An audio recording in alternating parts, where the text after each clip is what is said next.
महाराष्ट्राच्या राजकारणात आज एक मोठं वादळ येऊन घातलंय।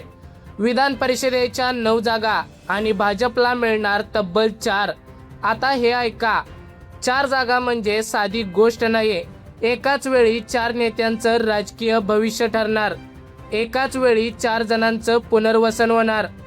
पण पक्षात उमेदवारीसाठी इच्छुक आहेत डझनभर नेते।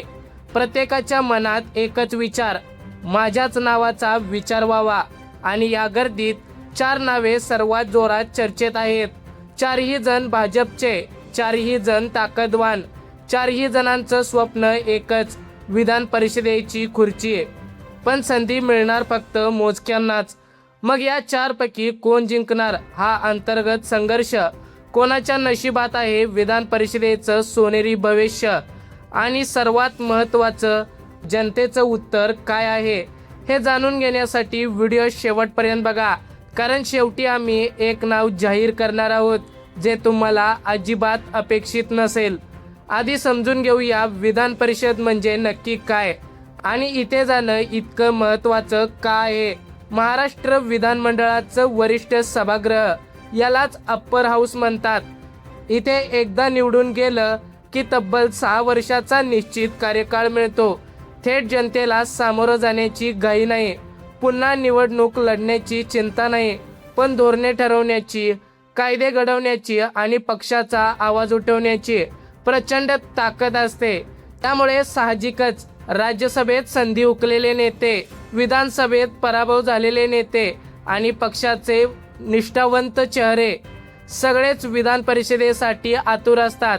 आता 9 जागांसाठी निवडणूक होणार, यापैकी भाजपला 4 जागा मिळणार आहेत, म्हणजेच 4 नेत्यांचं राजकीय पुनर्वसन होणार, 4 जणांना नवी संधी मिळणार आणि बाकीचे पुढची संधी येईपर्यंत थांबणार। या 4 जागांसाठी पक्षात जी चढाओढ सुरू आहे ती पाहून स्वतः पक्ष नेतृत्वही थक्क आहे आणि या गर्दीत 4 नावे सर्वात वर आहेत। आज आपण या 4ही जणांचा संपूर्ण एक्सरे काढणार आहोत, त्यामुळे व्हिडिओ शेवटपर्यंत बघा। पहिलं नाव म्हणजे केशव उपाध्ये, भाजपचा धारदार आवाज। केशव उपाध्ये म्हणजे भाजपचे प्रमुख वक्ते। हे नाव ऐकलं की विरोधकांना माहीत आहे हा माणूस बोलायला उठला की वातावरण बदलतं। टीव्हीवर असो, सोशल मीडियावर असो, पत्रकार परिषदेत असो, जिथे तिथे भाजपची भूमिका मांडायची असते तिथे केशव उपाध्ये हे असतातच। त्यांची सर्वात मोठी ताकद काय आहे? स्पष्ट वक्तेपणा, अफाट शक्ती, विरोधकांना शब्दांनी घायाळ करणं हे त्यांचं खास कौशल्य। कोणताही कठीण प्रश्न आला तरी ते डगमगत नाहीत। पक्ष संघटनेत वर्षानुवर्ष काम केल्यामुळे मुंबईपासून दिल्लीपर्यंत त्यांचे संबंध मजबूत आहेत। आता मर्यादा काय आहे? मित्रांनो, जनतेत थेट कनेक्शन तुलनेने कमी आहे, मतदारसंघाचा थेट अनुभव नाही। पण विधान परिषदेसाठी हा फार महत्त्वाचा नाही, कारण विधान परिषदेत पक्षाला एक धारदार वक्ता हवा असतो आणि केशव उपाध्ये हे काम चोखपणे करू शकतात। विधान परिषदेत गेल्यावर ते पक्षाचा आवाज अधिक प्रभावशाली बनवतील हे निश्चित आहे। मित्रांनो, दुसऱ्या क्रमांकाचा नेता आहे, दुसरं नाव समोर येत आहे ते म्हणजे रणजितसिंह नाईक निंबाळकर, अनुभवाची खाण। हे नाव ऐकलं की महाराष्ट्रातील राजकीय जाणकार लगेच ओळखतात। माढा लोकसभा मतदारसंघाचे माजी खासदार, संसदीय कामकाजाची सखोल जाण असलेला हा एक परिपक्व नेता आहे। राज्यसभेसाठी त्यांचं नाव चर्चेत होतं। लॉबिंग झाली, तयारी झाली, पण संधी हुकली। आणि राजकारणात एक नियम आहे, राज्यसभा हुकली की विधान परिषद हक्काची। रणजितसिंह निंबाळकर यांनी वर्षानुवर्षे पक्षासाठी कामं केले, त्यांचं देणं पक्षावर आहे। त्यांची ताकद काय आहे?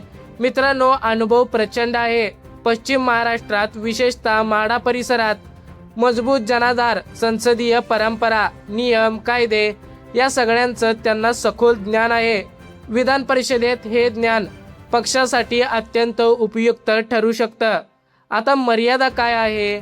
नवीन पिढीशी कनेक्शन हा एक प्रश्न कधीकधी उपस्थित होतो। सोशल मीडियावर उपस्थिती कमी, पण अनुभवाच्या बाबतीत या संपूर्ण यादीत ते सर्वात वरचे आहेत आणि पक्षाला हे माहीत आहे. मित्रांनो, आता तिसऱ्या क्रमांकाचं नाव समोर येत आहे, ते म्हणजे माधवी नाईक. महिला शक्तीचा नवा आवाज. महाराष्ट्राच्या राजकारणात आज महिला नेतृत्वाची मोठी गरज आहे आणि माधवी नाईक हे नाव भाजप महिला मोर्चेचं प्रतिनिधित्व करतं. त्यांची सर्वात मोठी ताकद काय आहे? आज देशभरात महिला सक्षमीकरणाची चर्चा आहे. केंद्र सरकारचं महिला आरक्षणाचं धोरण हे भाजपच्या प्रत्येक निर्णयावर प्रभाव टाकतंय. विधान परिषदेत एक सक्षम महिला चेहरा हे भाजपसाठी राजकीयदृष्ट्या फायद्याचं आहे. महिला कार्यकर्त्यांमध्ये त्यांची लोकप्रियता मोठी आहे. महिला मतदारसंघाशी थेट संवाद साधण्याची क्षमता आहे आणि पक्ष संघटनेत महिला नेत्यांना संधी देणं हे आता प्राधान्य आहे. मर्यादा काय येते? राज्यस्तरीय राजकारणात नाव अजून मोठं व्हायला वेळ लागेल. अनुभवाच्या बाबतीत इतर 3 नेत्यांच्या तुलनेत कमी आहे, पण भाजपच्या रणनीतीत महिला प्रतिनिधित्व हे एक मोठं राजकीय गणित आहे आणि माधवी नाईक त्या गणितातील महत्त्वाचं उत्तर ठरू शकतात. मित्रांनो, चौथं नाव सांगण्याआधी एक महत्त्वाचा प्रश्न. भाजप उमेदवार ठरवताना नक्की काय बघतो? पहिला म्हणजे जातीय समीकरण. पश्चिम महाराष्ट्र, मराठवाडा, विदर्भ प्रत्येक भागाला प्रतिनिधित्व द्यायचं असतं. कोणता समाज अजून नाराज आहे? कोणाला संधी दिली तर मतदार खुश होतील? हे भाजप बारकाईने मोजतो. नंबर 2, पक्षनिष्ठा. वर्षानुवर्ष पक्षासाठी काम केलेल्या नेत्याला पक्ष कधीच विसरत नाही. पक्षाचा माणूस हे लेबल विधान परिषदेसाठी सर्वात मोठा पात्रता आहे. नंबर 3, मीडिया उपस्थिती. विधान परिषदेत गेलेला नेता पक्षाची भूमिका मांडू शकतो का? कॅमेऱ्यासमोर प्रभावशाली बोलू शकतो का? आजच्या राजकारणात हे अत्यंत महत्त्वाचं आहे. नंबर 4, भविष्याची रणनीती. मित्रांनो, 2029 विधानसभा डोळ्यासमोर ठेवून कोणाला आता विधान परिषदेत ठेवलं तर पुढे पक्षाला फायदा होईल, हे दीर्घकालीन गणित भाजप नेहमी मांडतो. या 4ही निष्कांवर आपले 4 नेते कुठे बसतात हे तुम्हीच ठरवा. पण चौथ्या नेत्याबद्दल सांगण्यापूर्वी एक प्रश्न. तुम्ही आजपर्यंत असा नेता पाहिला आहे का ज्याने संघर्ष खूप केला पण तरीही पक्षाला त्यांची गरज अजून सुद्धा वाटते?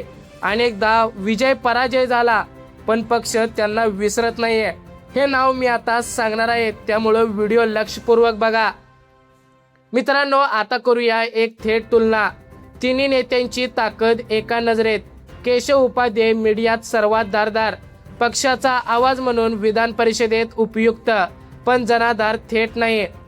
Rating number 1, Ranjitsinh Nimbalkar. अनुभवात सर्वात पुढे. राज्यसभा हुकल्यामुळे विधान परिषद हक्काची वाटते. पश्चिम महाराष्ट्रात जनाधार मजबूत. आता मित्रांनो, रेटिंग नंबर 2, माधवी नाईक. महिला प्रतिनिधित्व आघाडी, पक्षाच्या महिला धोरणाशी सुसंगत, भविष्य उज्ज्वल. रेटिंग नंबर 3 आणि 3 वरून डायरेक्ट 1 सुद्धा होऊ शकतो. या तिघांपैकी वेगळा आहे तो नेता. त्यांची ताकद वेगळी आहे, कारण हा नेता कागदावर नाही, जमिनीवर घडलेला आहे. पराभवाची धूळ अंगावर घेतलेला पण तरीही भक्कमपणे उभा राहिलेला हा नेता एक वेगळीच प्रेरणा आहे. त्यांची संपूर्ण कहाणी थोडक्यात बघूया. मित्रांनो, एक असा व्यक्ती जो श्रीमंत घरातून आला नाही, ज्यांच्या पाठीशी मोठ्या घराण्याचा वारसा नाही, ज्याला राजकारणात गॉडफादर नाही, तो आला अखिल भारतीय विद्यार्थी परिषदेतून. ABVP मध्ये विद्यार्थ्यांसाठी रस्त्यावर उतरला, आंदोलन केले, संघर्ष केला आणि स्वतःचं नाव घडवलं. मित्रांनो, अनेक पराभव, कोणाचाही धीर सुटला असता, कोणीही मैदान सोडलं असतं, पण या माणसाने मैदान सोडलं नाही. उलट जिल्हा परिषद निवडणुकीत उतरला, प्रस्थापिताविरुद्ध लढला, मोहित पाटलांचं वर्चस्व मोडून काढलं, त्यांची पत्नी विजयी झाल्या. हे केवळ एक निवडणूक जिंकणं नव्हतं, हा एक राजकीय संदेश होता. मी अजून संपलेलो नाहीये. पक्षाने हे नोंद घेतलं, कार्यकर्त्यांनी हे नोंद घेतलं आणि आता विधान परिषदेसाठी या व्यक्तीचं नाव सर्वात जोरात घुमतंय. आता सांगतो स्पष्ट मत. मित्रांनो, केशव उपाध्ये यांना विधान परिषद मिळाली तर पक्षाला एक धारदार वक्ता मिळेल. हे पक्षासाठी चांगलंच आहे. रणजितसिंह निंबाळकर यांना मिळाली तर अनुभवाचा फायदा पक्षाला होईल. हे पक्षासाठी चांगलं आहे. माधवी नाईक यांना मिळाली तर महिला प्रतिनिधित्वाचा संदेश जाईल. हे पक्षासाठी चांगलं आहे. पण चौथ्या नेत्याला मिळाली तर महाराष्ट्राला एक वेगळाच संदेश जाईल. पराभव हा शेवट नाही. संघर्ष करणारा माणूस कधीच हारत नाही. जमिनीवर काम करणाऱ्याला पक्ष विसरत नाही. हाच संदेश महाराष्ट्रातील लाखो तरुणांना प्रेरणा देईल. हाच संदेश पक्षाच्या कार्यकर्त्यांचा उत्साह वाढवेल. हाच संदेश राजकारणात एक नवी उमेद जागवेल. म्हणूनच आमच्या मते या चारपैकी चौथ्या नेत्याला विधान परिषदेची संधी मिळायला हवी, असं आमचं नाही तर जनमत आहे. तर महाराष्ट्र, ज्या नावाची तुम्ही इतक्या वेळ वाट पाहत होता ते नाव आहे माजी आमदार रामभाऊ सातपुते. सोलापूरचा हा तरुण नेता माळशिरसच्या मातीतून घडलेला, ABVPच्या शाळेत तयार झालेला, 2 पराभवानंतरही न खचलेला, जिल्हा परिषदेत प्रस्थापितांना हरवणारा हाच माणूस विधान परिषदेत गेला पाहिजे. कारण महाराष्ट्राला आज गरज आहे अशा नेत्याची, जो सभागृहात आवाज उठवेल, जो शेतकऱ्यांची व्यथा मांडेल, जो तरुणांचं स्वप्न सांगेल आणि जो पराभवातूनही नव्या उमेदीने उभा राहील. जो माणूस जमिनीवर काम करतो, जो कार्यकर्त्यांसाठी उपलब्ध असतो, जो प्रत्येक पराभवातून अधिक मजबूत होतो, त्या माणसाचं राजकारण कधीच संपत नाही. ते म्हणजे रामभाऊ सातपुते. महाराष्ट्राचा उद्याचा आवाज आणि विधान परिषदेत जाणार हे 100% पक्का असलेला नेता म्हणजे रामभाऊ सातपुते. आता मित्रांनो, व्हिडिओ शेवटपर्यंत बघितल्याबद्दल मनापासून धन्यवाद. असेच माहितीपूर्ण आणि विश्लेषणात्मक व्हिडिओ पाहण्यासाठी आताच आपल्या बोलगड्या मराठी या यूट्यूब चॅनलला सबस्क्राईब करा. बेल आयकॉनला प्रेस करा. आणि मित्रांनो, कमेंटमध्ये नक्की सांगा की या चारपैकी तुम्हाला कोण सर्वात योग्य वाटतो. Number 1 Keshav Upadhye, number 2 Ranjitsinh Nimbalkar, number 3 Madhavi Naik, number 4 Rambhau Satpute. भेटूया पुन्हा एकदा अशाच माहितीसोबत. तोपर्यंत जय हिंद, जय महाराष्ट्र.